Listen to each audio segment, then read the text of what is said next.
my loves, and welcome back to my channel. If you're new here, hi, my name is Stephanie, and today we are going to be doing the most disappointing products of 2016. So a lot of these are like eyeshadow palettes. I'm not gonna lie, I didn't go like face products or anything. I just took what I was expecting so much to be a hype of 2016 and things that did not work for me. The beauty of makeup is if they don't work for me, they can work for you. And if you liked some of these products, I'm super awesome. Like, it's awesome that they worked for you, but they just didn't work out for me.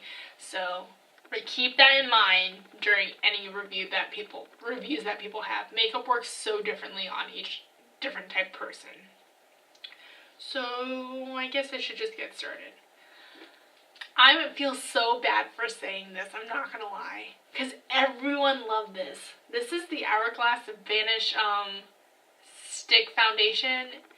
This was not my favorite. This just didn't work for me. I don't know if I'm doing it wrong. So if you guys like this and if it worked for you, let me know if I'm doing it wrong. I don't know. I put this on my face and I have such big pores and it like clumps to my nose and I feel like you can see every imperfection in my skin. Like, that's just the way I felt. Like, you could see so much imperfections. And for everyone else, it looks like flawless on. So, I mean, I don't know if I'm doing something wrong or if there's like a special primer that you guys should use with it. If there is, please let me know. Please let me know, because I really, honest God, want to love this foundation because it was so expensive.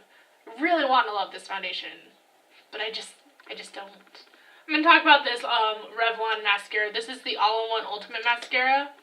This did not work for me. I don't know if it was the wand or anything, but this just made my lashes so clumpy and it put on so much product. It didn't disperse it at all. This was just something that I personally could care less for.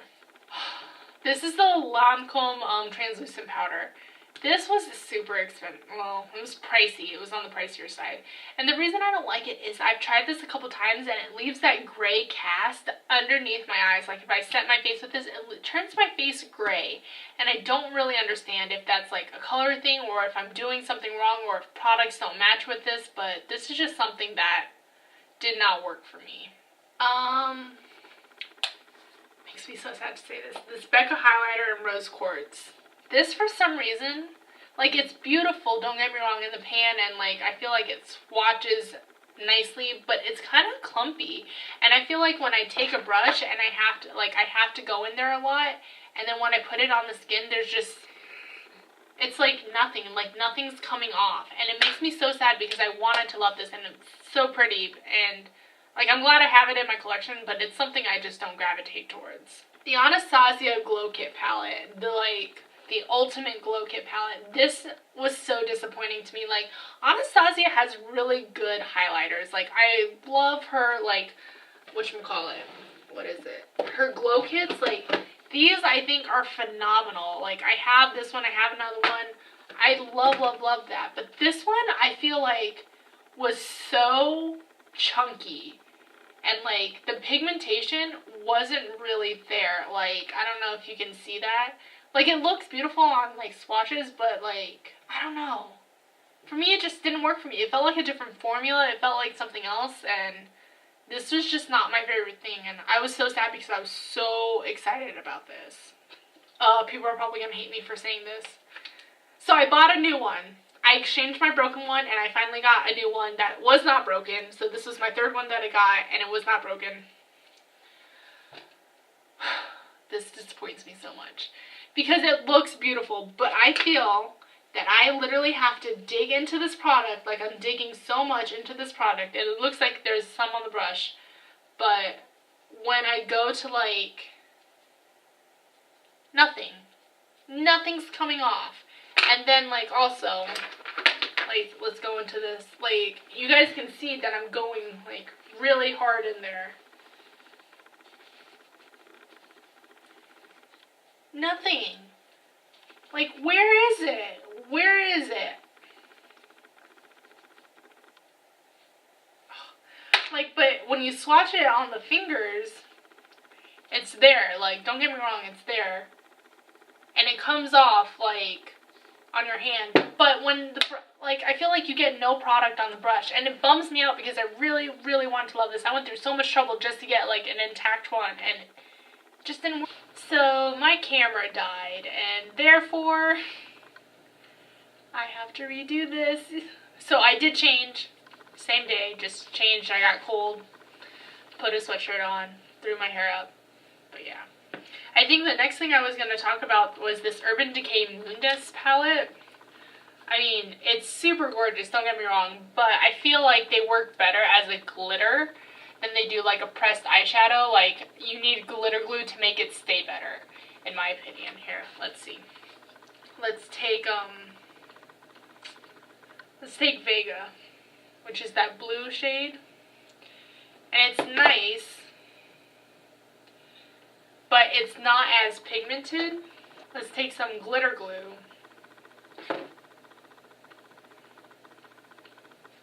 Take Vega again, same thing.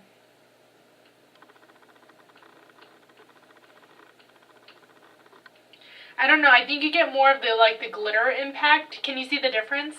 I think it works way better with a glitter glue than it does like actual by itself, and I think it stays on better with the glitter glue. So I would much rather use, I mean, it's beautiful and I don't like hate it, and it's not disappointing as a I think as a palette in general, but for them to say like an eyeshadow palette, I think it was pretty disappointing. It should have been like a glitter glue palette, and they should have gave you glitter glue with it. But that was just my opinion.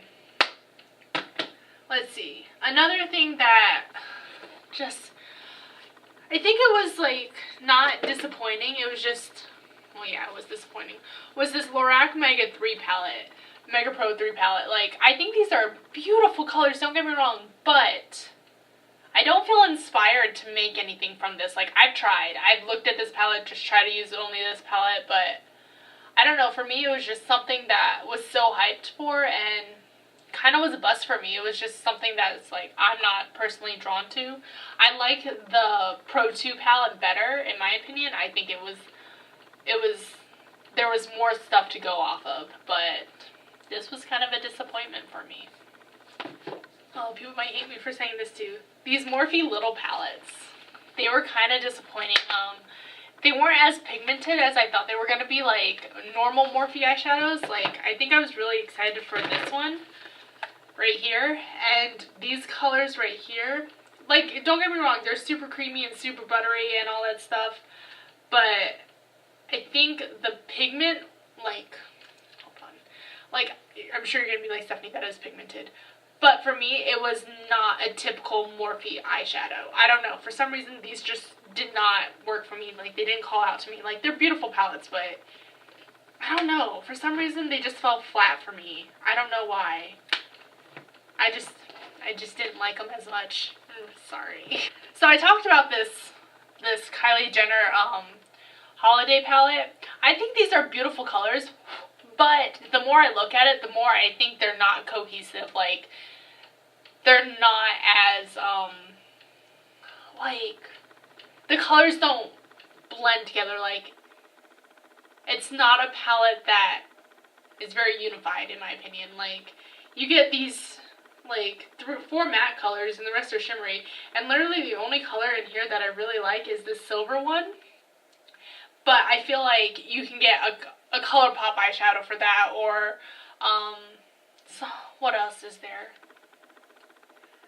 Like, there's that silver right there, but I feel like Buxom has a good one, ColourPop has a good one, so you can get that anywhere, but this, for me, just was not my best. And my last disappointing product for 2016 was this Urban Decay Full Spectrum palette. I mean, it's a beautiful palette, don't get me wrong, but the colors, they were really hard to work with. I tried to create some looks and they were just not as blendable as I wanted them to be. And no offense to Urban Decay, but lately, like, a lot of their eyeshadow palettes I feel like have not been like up to par to what, or maybe I'm just being too like judgy or something, or like too harsh. I don't know. Maybe I'm just being too harsh. But for me, it was just something that did not work for me. If these products worked for you, I am super fantastic happy for you guys, because they're beautiful products. They just did not work out for me. But yes, please don't hate me. I will see you guys in my next video, and I'll talk to you soon. Bye.